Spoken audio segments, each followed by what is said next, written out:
Hey there! Have you ever wondered why most Filipinos understand English well but struggle to speak it fluently? Well, Mommy Sonic here will be one of the people who will tell you the reasons why. Why me? Because I am a Filipino mom who experienced it. As you can probably tell, my accent and grammar mistakes here and in some of my other videos. I am not a native English speaker. I learned English from first grade up to college in the Philippines. But I only became fluent just a few years ago. How did I do it? It is through reading English books, watching English shows, English movies, listening to YouTube English podcasts, and of course through my environment also. And the people I talk to every day, like my husband, my son, my friends, and even going to run some errands like at the grocery stores, at the mall. I try to speak to everyone in English, even with my co-Filipinos who prefer to speak English as well. I try to speak with them in English. So, having said that, I know exactly what it means to understand English well but struggle to speak it fluently. I used to struggle to express myself in English.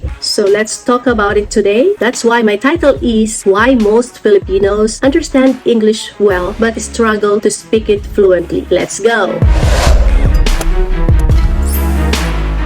Filipinos like me, at least in my generation, understands English well because growing up in the Philippines, we were surrounded by English. What I mean to say is, English in the Philippines is on TV. I still remember the shows that me and my family used to watch. Let me see, English shows. The Wonder Woman, MacGyver, $1 Million Man, Superman. Yeah, for your information, I grew up watching those in the Philippines. Of course, we also watch Tagalog dramas, something like that, but mostly English shows. Well, it depends who were my family member I'm watching it with. And English in the Philippines is also in music. Did you know that? Of course. I used to listen to Michael Jackson, Diana Ross, Kenny Rogers, ABBA, and so on. There were so many. And lastly, English is in our education system in the Philippines.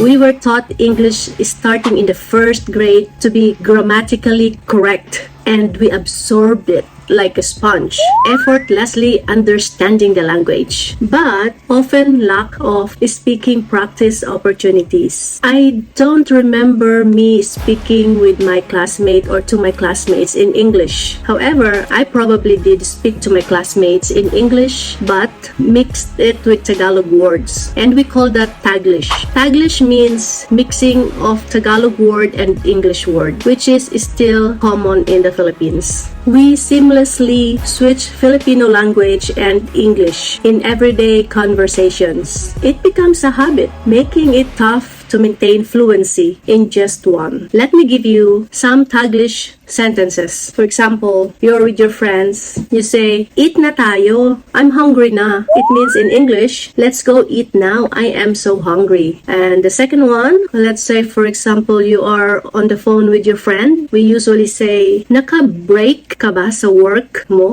See, the word break and work are English, but the rest of the words are Tagalog. So, "Naka-break ka ba sa work mo?" In straight English, it means it is actually a question asking somebody like, "Are you on break at work?" So yeah, English has always been heard, read, and watched a lot everywhere in the Philippines. But we don't speak it often. Well, with the exception of some families like the elites who can afford to send their kids to school abroad. And most of them usually speak English even when they are at home or even when they're growing up. Their parents made it sure that they speak to them in English. So it depends with the situation. But I am only sharing with you something in general, okay? During my younger years, in my home, we speak mostly our main dialect.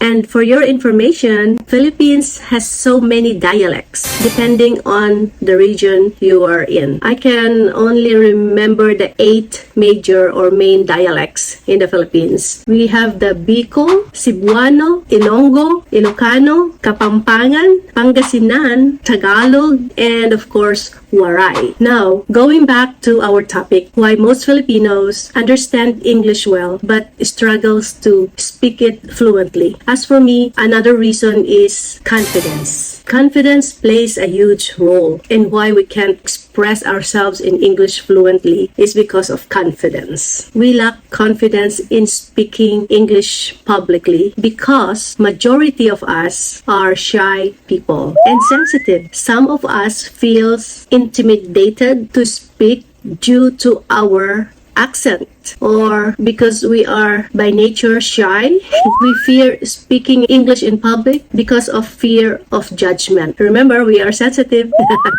Well, not all, mostly only, okay? It becomes a barrier to practice and improve. So as for me, building confidence means stepping out of our comfort zone, taking risks, and embracing mistakes as part of learning journey. Don't fear mistakes. They are the stepping stones to fluency. Embrace them and keep moving forward. All I can say is mastering English speaking is absolutely possible. Lastly, and also, if I may add, why most Filipinos like me find it hard to speak English fluently is the lack of exposure. Lack of exposure to an English-dominant environment can hinder the development of spoken fluency. Our ability to speak fluently might not progress at the same pace as our comprehension skills. So fluency often comes from practical application and immersion in context where the language is spoken naturally and spontaneously. So there you go, my friends. If you think you can relate and think you are one of my fellow Filipinos, or I would say kababayan, who is still finding it hard to speak English fluently, please allow me to say this. Immerse yourself in the language. Read English books more often. Listen to English radios, podcasts, YouTube podcasts, for example, or even talk English with the native English speaker around you if you have. Practice makes progress, as they say. Remember, understanding English is just the beginning. Speaking it fluently takes practice, resilience, and a dash